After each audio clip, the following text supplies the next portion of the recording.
The sound of rain hitting the metal roof of Whitlock Motors blended with the rhythmic clang of tools and the low rumble of engines being brought back to life.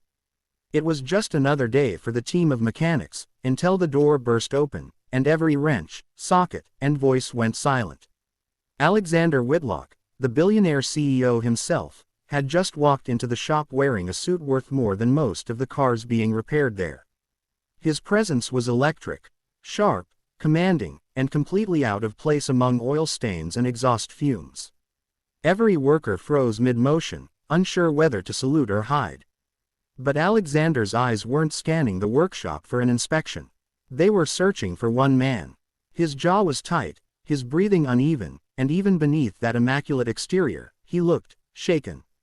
"You." His voice cut through the air like a blade. Heads turned toward the man crouched beside a classic Aston Martin, sleeves rolled up, grease smudged across his arms. Ethan Cole didn't flinch. He looked up slowly, his expression unreadable beneath his messy dark hair. "Something wrong with your car again, Mr. Whitlock." The words were calm, casual, almost teasing, but the entire staff tensed as the billionaire marched forward, his polished shoes splashing through puddles of motor oil and water. Alexander stopped right in front of Ethan, close enough that the scent of expensive cologne clashed with engine grease. For a heartbeat, they just stared at each other, two men from opposite worlds locked in some silent war no one else understood. Then, without warning, Alexander grabbed Ethan's collar. Gasps rippled across the workshop. The billionaire's hand was trembling slightly, though his eyes burned with desperate intensity. "Kiss me," he ordered, his voice low but deadly serious. Ethan blinked, sure he'd misheard. "What? 5 minutes," Alexander hissed, gripping tighter. "Just do it." For a split second, everyone thought it was some absurd joke. A few nervous laughs broke the silence, mechanics exchanging wide-eyed glances. But Ethan didn't laugh. There was something raw in Alexander's eyes, something that wasn't arrogance or madness but fear. Real fear. "Are you?" Ethan started, but Alexander cut him off, his voice cracking just enough to betray the truth. "Please, I don't have time to explain. Just do it, you'll understand later." Ethan's mind spun, trying to make sense of the chaos, but before he could decide, his instincts took over. Maybe it was pity, maybe it was curiosity, maybe it was something else entirely. "You owe me for this," Ethan muttered under his breath, and before anyone could react, he pulled Alexander close and kissed him. The workshop went dead silent. For 5 full minutes, longer than anyone dared to breathe, they stood there, locked in a kiss that shouldn't have happened. It wasn't gentle or rehearsed. It was wild, charged, and confusing. Alexander's grip loosened as the world blurred around them. When they finally pulled apart, the sound of camera shutters filled the air. Through the glass office window, Ethan saw them, reporters, photographers, and a tall, furious woman in a blood-red dress glaring through the rain-soaked glass like a queen betrayed. Clarissa Vale, Alexander's fiancée, and heir to Vale Holdings, the woman he was supposed to marry in less than 3 hours. Ethan's heart pounded as realization dawned. The whole thing hadn't been random. Alexander hadn't lost his mind. He'd just blown up his own engagement. Cameras flashed wildly, capturing every angle of the scene. The billionaire CEO entangled with a mechanic, the shock, the chaos. Alexander straightened, adjusting his suit, his face pale but composed. He turned to Ethan, voice low and steady. "You just saved me from the worst mistake of my life." Then, before anyone could speak, he walked out into the rain, leaving behind a stunned workshop and a mechanic whose world had just been flipped upside down. Ethan stood frozen, the taste of adrenaline still on his tongue, as murmurs filled the air. Did that really just happen? Is he serious? Was that real? No one had an answer. All Ethan knew was that he could still feel the echo of that kiss, like static electricity crackling under his skin. Part 2. By the next morning, the world had turned that moment into a spectacle.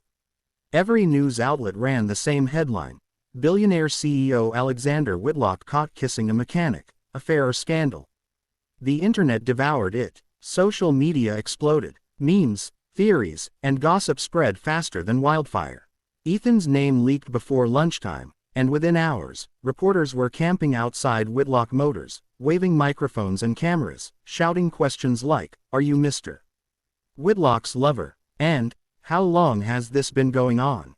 Ethan tried to ignore them, burying himself in work, but it was impossible. Even customers stopped bringing their cars in, afraid to be caught in the circus. The shop that once buzzed with life now felt like a cage. Ethan thought about quitting, disappearing, maybe moving to another town, but something deep down told him to stay.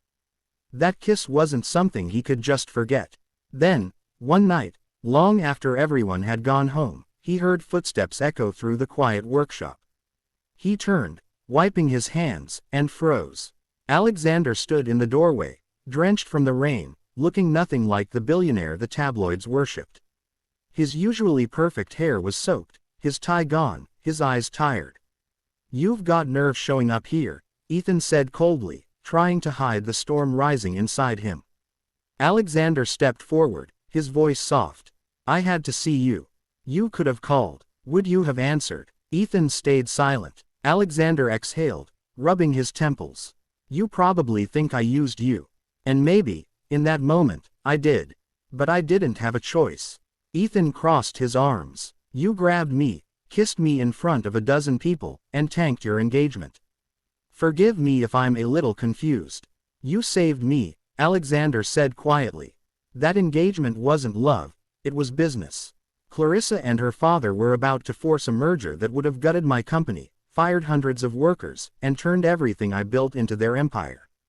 I couldn't escape it without destroying myself, until I saw you." Ethan frowned. "And you thought a kiss would fix that?" Alexander met his gaze. "I thought if I gave them a scandal, Clarissa would walk away. And she did." Ethan let out a bitter laugh. "So I was your scandal?" "No," Alexander said, stepping closer. "You were my lifeline." The sincerity in his voice threw Ethan off balance. He wanted to be angry, but the look in Alexander's eyes, so open, so unguarded, made that impossible. "You could have told me," Ethan muttered. "You wouldn't have believed me," Alexander replied softly. For a long moment, neither spoke. The rain outside filled the silence between them. Finally, Ethan sighed. "So what now? You going back to your glass tower while I deal with your mess down here?" Alexander hesitated. "What if I don't want to go back?" Ethan looked at him sharply. "What are you saying?" "I can't stop thinking about that day," Alexander admitted, his voice low, almost trembling. "About you." Ethan's chest tightened. "That wasn't real," he said, trying to sound firm. "You were desperate. I was helping. Then why did it feel real?" Alexander stepped closer, his breath warm against Ethan's skin. "Because for me, it was." Ethan's heart thudded painfully, but he didn't move. "You don't belong in my world," he whispered. "Maybe," Alexander said, "but maybe I'm done living in mine." And then, before Ethan could stop him, Alexander kissed him again. Not for cameras, not for show, but for himself. It was slower this time, gentler, filled with everything they hadn't said. When they broke apart, Ethan's walls began to crumble. "You're insane," he muttered. "Probably," Alexander said, smiling faintly. "But you make it worth it." Over the next weeks, Alexander kept showing up, sometimes with excuses about car trouble, sometimes just to see Ethan. Slowly, the scandal faded. The tabloids moved on. Clarissa publicly ended the engagement, and Whitlock Motors became something of a legend, the place where a billionaire fell for a mechanic. The more time they spent together, the harder it became to pretend it didn't mean anything. Alexander learned how to hold a wrench. Ethan learned how to let someone in. They found something real between oil stains and quiet nights, something stronger than the gossip that had tried to tear them apart. Months later, at the annual Whitlock Industries Gala, Alexander made his grand entrance, not with a supermodel or an heiress, but with Ethan by his side. The room fell silent, cameras flashing, whispers spreading like wildfire again. But Alexander didn't care. He turned to Ethan, his expression soft and sure. "Everyone thought that first kiss was a joke," he murmured. Ethan smirked, brushing his fingers along Alexander's collar. "They were half right." "Half?" Alexander asked, amused. Ethan's smile deepened. "Because this time, It's not for show. And as they kissed again, under chandeliers and flashing lights, the room erupted in murmurs, applause, and disbelief. But neither of them noticed. For them, the world had already stopped spinning that day in the workshop, when desperation had turned into destiny. What began as a scandal had become something neither fame nor fortune could touch. The billionaire who had everything and the mechanic who had nothing found the one thing they both needed, each other. And for once, the cameras captured not a headline, but the truth, that love, when it's real, doesn't care who's watching.